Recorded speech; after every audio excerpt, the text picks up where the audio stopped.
I think the beauty, whatever your background may be in the hotel world, offers so many opportunities for everyone.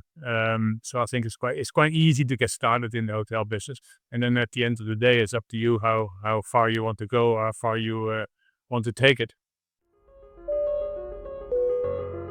Hello, my name is Renee Leith-Manos. Welcome to this podcast, Where to From Here, featuring conversations about luxury travel and how it's changing in every pocket of the globe.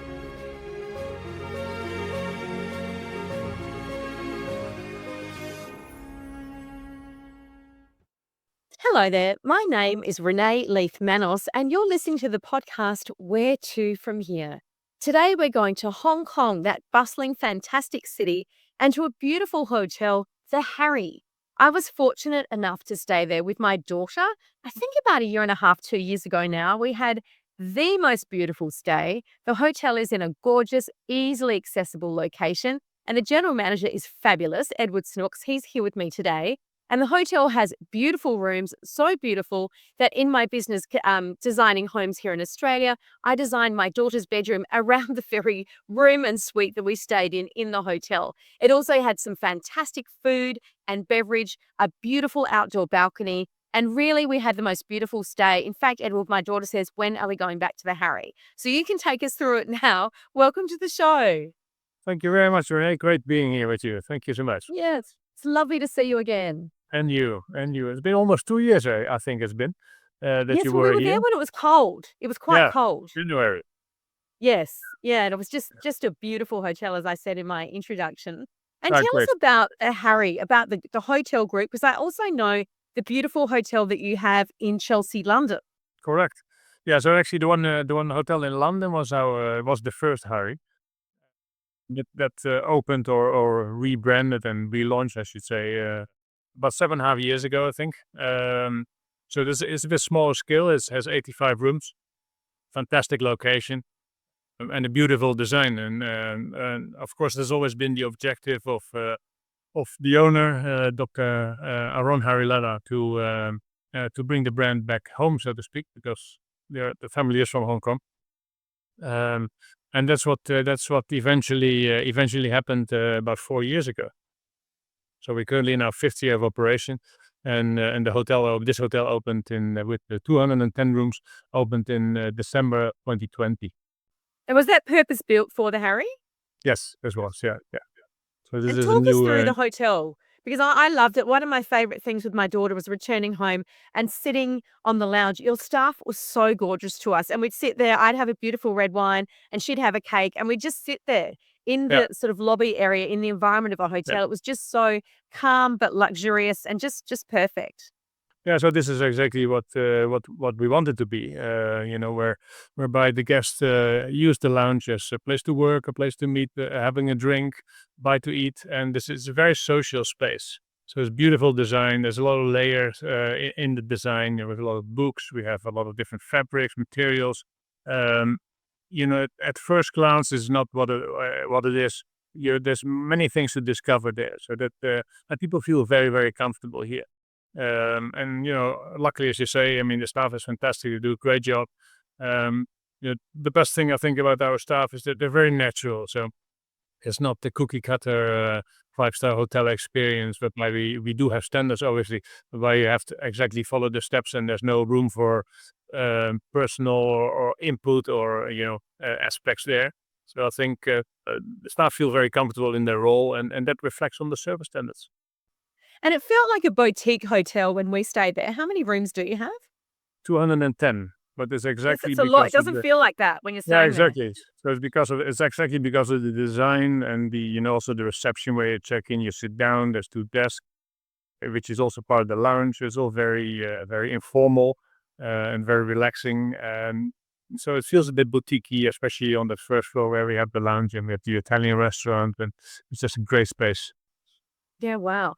And Edward, I know that you lived in Hong Kong some 30 years ago. You're back there now. And Yeah, I've also read in my research to chat to you that in 2023, the luxury hotels were at 82.5% yeah, occupancy, yeah. and 34 million tourists have already visited we visited rather last year.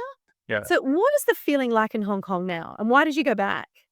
Yeah, I think for 2023, there was a bit of a so-called revenge or revenge travel or the pent-up demand. A lot of people waiting eagerly to get back to Hong Kong because the city had been closed for such a long time during COVID, literally. So everybody's quite keen to get back, and that saw a huge spike in visitor numbers. Fortunately, in 2024, those occupancies continued. So it's been 2024 has been very, very good, as good as 23, and we have continued happily into 25. So really good occupancies. Rate can be better, of course, can always be better. But I think Hong Kong is really going back to from strength to strength, really where we're supposed to be. It still remains a fantastic destination. For me, as you said, I first came here in 1994. It's been a while. And have been away in Thailand for 6 years before returning back to Hong Kong in 2022 it was. Yeah. And where's everyone coming from at the moment to Hong Kong, like in 2024? Yeah, so our guest mix is quite similar. Of course, the early after COVID opening was a lot of Chinese mainland Chinese business. So that has sort of come down a little bit. So we're doing here about 15 to 20% mainland Chinese business, and then we have a very healthy mix out of the UK, the US, of all the business. Singapore is very good for us, and regional markets like Korea and Japan. So that's but predominant, and we get a lot of Australians too, actually. And so yeah, quite regional, as you say, and then plus the Americas and the UK is good for us. So I spoke to quite a few GMs during COVID who talked about a collaboration that went on between a number of different hotel groups that really had never happened before. Has that continued, since then, or not really, Edward? I think during COVID, because there was no other business, right? So I think the city was locked, so everybody worked very, very close together to look after what we could have. So there were two options basically: either staycations or a quarantine hotel. So that was or close. So predominantly, and those were the three main options that you would have. So I think there was a very good cooperation with between the hotels and communication as to how to survive at the end of the day. So not everybody did, but it's been a very, very difficult time, I think, for Hong Kong. Obviously, at that time, everybody in Hong Kong stayed in every hotel, so staycations was a huge deal. And we stay because the Hari opened on the 12th of December 2020, so that was exactly the same date that the government closed the restaurants in Hong Kong. But Unbelievable. yeah, so How stressful. I find it amazing, and and all credit to him, my own Dr. Aaron Hariletta, just pushed through it, and he decided I want to go ahead with the opening of the hotel. It's amazing. So we did staycation predominantly, so all Hong Kong business. So I think maybe 80% of the Hong Kong population might have stayed here. Meanwhile, everybody should know the hotel. But of course, at that time, rates very, very limited, of course. And so once that whole period was behind us, we managed to survive, which was fantastic. I thought once again, I think it's such a enormously brave decision to push through with the opening of the hotel. But it has proven been the right decision for sure. Yeah, no, absolutely.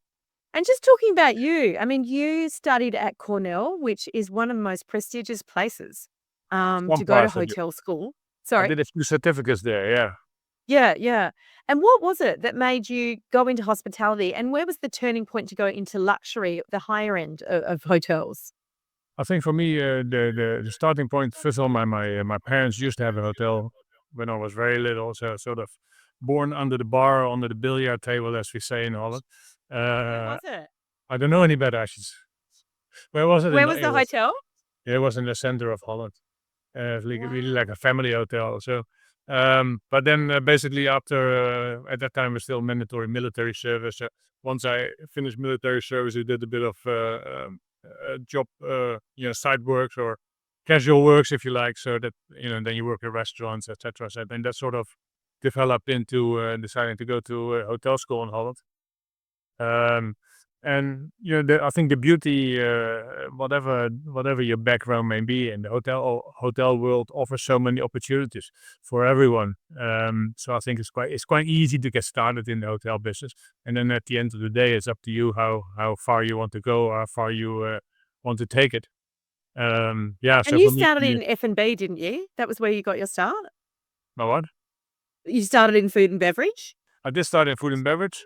Because of whether it's summer jobs or side jobs or weekend jobs, and that sort of rolled over into a career. And I think F&B just provides you with a great, full, what do you call it, contact with the guests. You're right there. It prepares you quite well, to be honest. And I think it's really good to understand the operational side of that.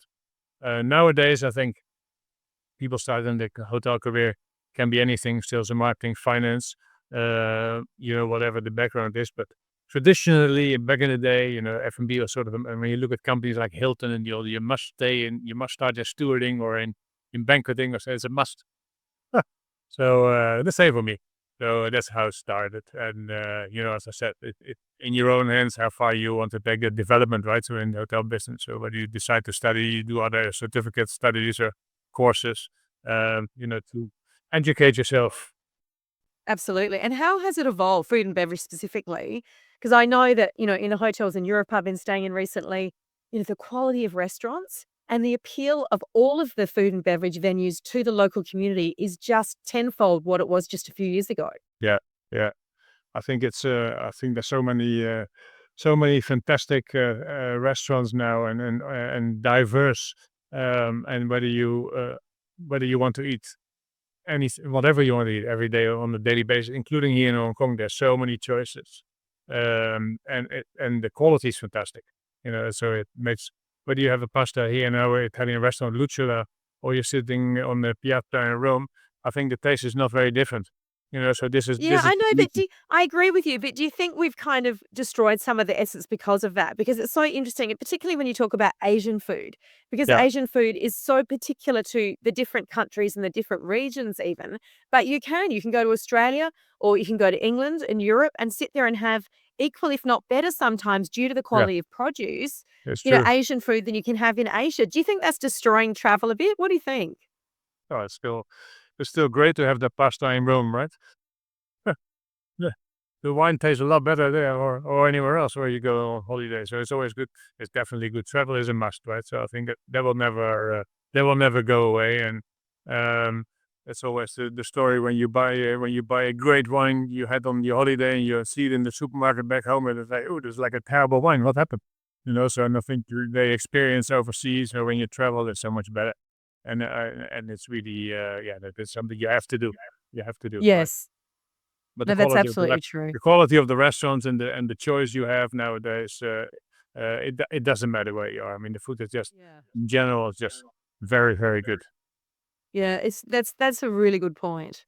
And what about you? Are you traveling a lot? And if so, where do you like to go? Do you like to go back to the homeland? Do you like to stay in Asia? Actually, I really never go back to Holland, to be honest. Even my daughter lives there, but we try to meet somewhere else.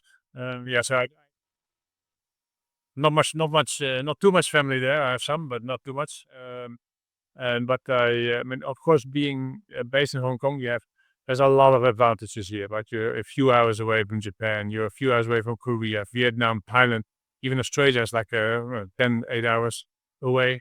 There's so many opportunities for regional travel, which is amazing.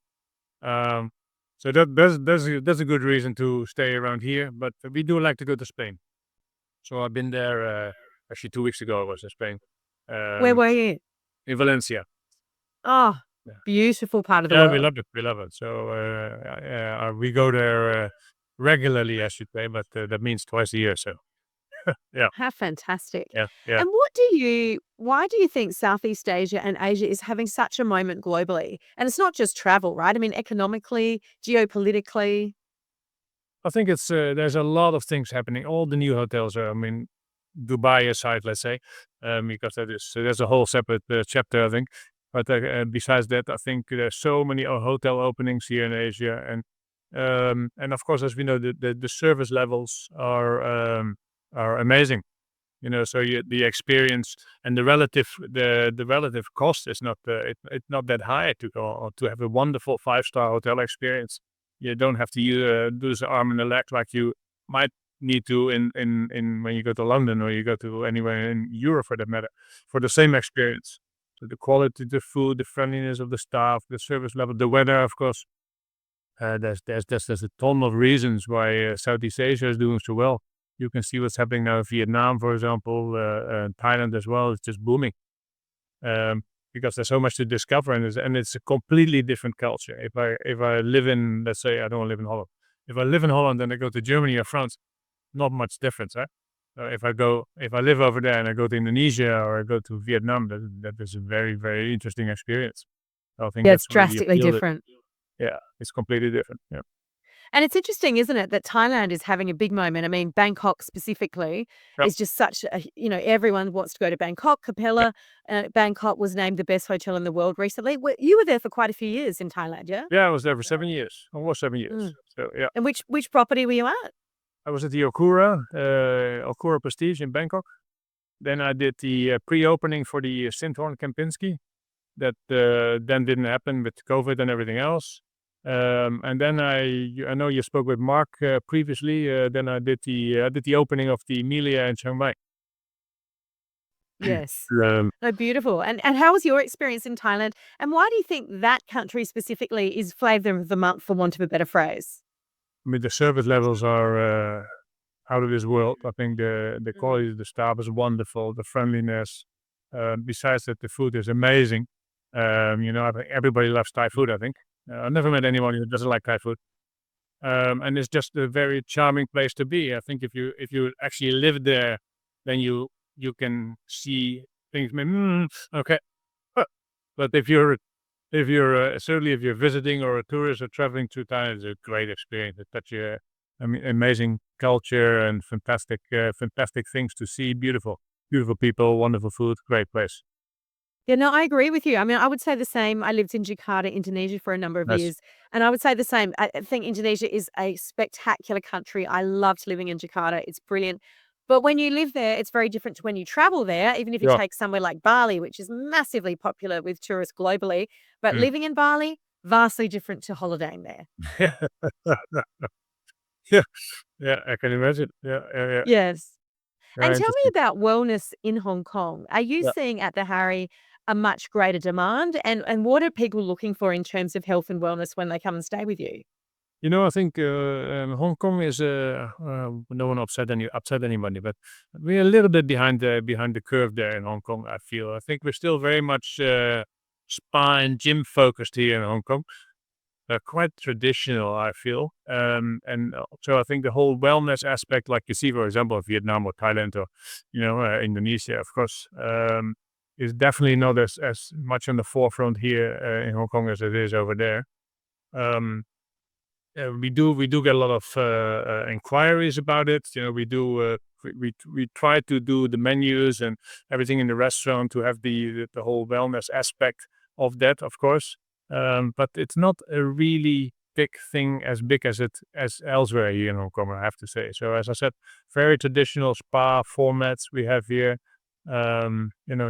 Okay, yoga is a big thing in Hong Kong, but um, not really that much focus on the wellness, in my opinion. Yeah, interesting. Interesting. Well, I would love to come back to the beautiful Harry. It's such a Please do. wonderful, wonderful place to stay. And I know there's so many more restaurants because we came right at the end of COVID. So a lot of things were still closed. So, I'd love to come and see Hong Kong alive again. Yeah, But yeah. Ed, we ask everyone who comes on the show where to from here. And you can talk about what you're doing today, your Yeah. next trip, whatever you have in mind. So where to from here for you? Not too far, actually. Here in the hotel, what we do is we have the annual Hari Art Prize, whereby our owner is very much into art, of course. So you can also see it in the hotel as well, of art in the hotel. That's every 6 months. And we have introduced the Harry Archives London first. I have to be honest, London first. We came second, whereby we invite young aspiring artists or recent graduates of art schools to submit their work or an artwork. And actually, this year we did the first one last year, and we had about 250, I think, applicants last year. This year, more than 600. It's quite amazing. It's become a huge thing. And our owner, Dr. Ron, has kindly or will award 100,000 Hong Kong dollar to the winner. So It's a lot of money. it is a lot of money. It's in the UK is £10,000, but here's 100,000 Hong Kong dollars. So it's very generous for the winner. So this year we have 6 candidates pre-identified, as I should say, and those 6 artworks are being installed in the hotel as we speak. So where to from here? I'm gonna have a look at those. How It's exciting! yeah, it's very That's exciting. It's wonderful. And being part of the community is something that a lot of luxury hotels are far more focused yeah, on. And what a wonderful way to do it through art yeah, and it's through great. supporting, I assume, young people or at least young Yes, artists in terms yeah. of their career, And it's amazing. I duration. mean, the talent is incredible. I mean, this is quite impressive. So we're very excited about it. So the actual award will be on the 13th of March, just a week or 2 before Art Basel in Hong Kong. So the whole month of March is completely in the world of art that we are spending ourselves here. So fantastic.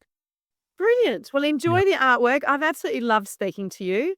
And as I said, I really likewise. enjoy your hotel. I think I'll be in London next. So I'll have to go and have a look at the Harry Well, there fantastic. Yeah, and do meet the yeah, GM. please. We hope to see you I- back here as well. yeah, I would love that. And maybe we'll see you in Sydney. Thank you very much, Renee. Thank you. It was great Thank you for speaking your with you. time, Edward. It's lovely to see you Thanks a again. lot. Take care. Take care for now. Bye. Thank you. Bye. Bye. Don't forget to subscribe here and follow us on Instagram and Facebook for regular travel updates. You can also hear our episodes on Spotify and Apple Podcasts.